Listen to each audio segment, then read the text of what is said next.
لە ماوەی 6 مانگی ڕابردوودا 13 پێشێلکاری دژ بە ڕۆژنامەنووسانی کورد لە کەرکووک لە راپۆرتی ساڵانەی لیژنەی داکۆکی لە مافی ڕۆژنامەنووسانی کوردستان تۆمار کراوە کە لەلایەن هێزە ئەمنی عێراقیەکانەوە دژ بە ڕۆژنامەنووسانی کورد ئەنجام درراوە. ئەنجومەنی سەندیکای ڕۆژنامەنووسانی کوردستان لە شاری کەرکووک لەگەڵ بەشێک لە ڕۆژنامەنووسان تاوتوێ ئەو دۆخە دەکەن. ڕۆژنامەنووسان نیگەرانن لەو دۆخەوداوا دەکەن ئاوڕی جددیان لێ بدرێتەوە.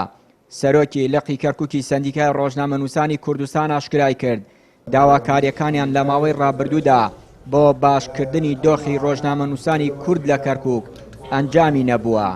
ئەرکی ڕۆژنامەنووس ئەوەیە کە پەیامێک بگەێنێ، پەیامێکی ڕاستەقینە، پەیامێکی ڕاستگۆیی، پەیامێک کە نیشانەی ئەخلاقیەتی خۆی بێت.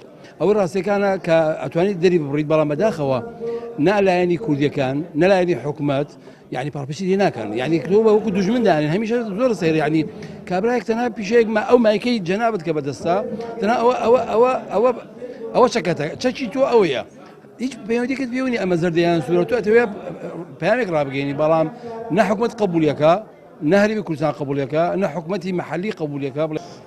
دیارە ئەو کۆنگرەیە گەیشتە جێگای خۆی، چونکە ئەنجومەنی سەندیکای ڕۆژنامەنووسانیش هاتە سەرخات و ئەوانش بە بەیاننامەیەکیان بڵاو کردەوە و لە ڕێگە عیلاقاتەکانیشانەوە کاریان لەسەر کرد. بەڵام خۆتان نەزانن دۆخی عێراق خۆی گەیشت بە چۆ و دۆخی کەرکووکیش خۆتان دیسان نارەزانن. ئەمانە دەتوانم بڵێم بابەتێکی بەشێکی زۆریە کەوتەوە سەر ئەو ناجێگیربوونەی حکوومەتی عێراق و ئەو هەڵکشان و داکشانە بۆیە تا ئێستا ئەنجامێکی ئەو تۆی نەبووە، ینی نایشارمەوە.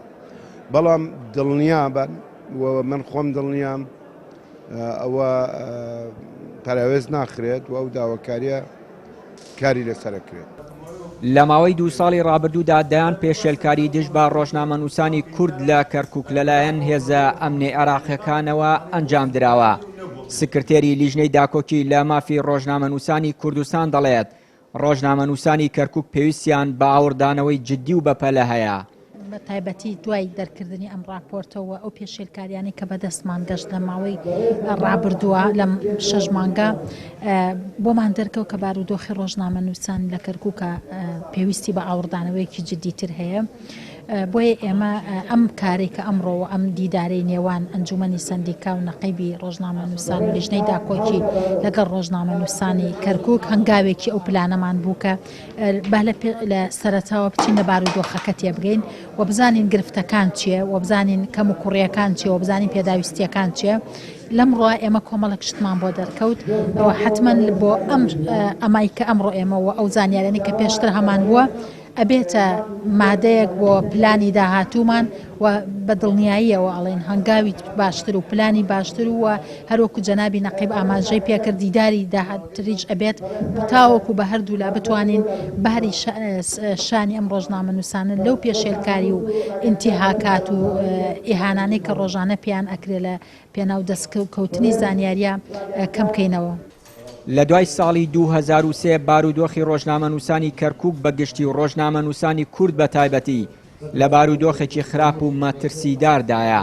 چەندین جار داوا لە حکوومەتی هەرێمی کوردستان کراوە ئاور لە داواکاری ڕۆژنامەنووسانی کورد لە شارەکە بداتەوە، بەڵام تا ئێستا هیچ لایەنێکی پەیوەندیدار نەیتوانیوە داواکاری ڕۆژنامەنووسانی کورد لە کەرکووک بە هەند وەربگرێت و چارەسەری کێشەکانیان بکات.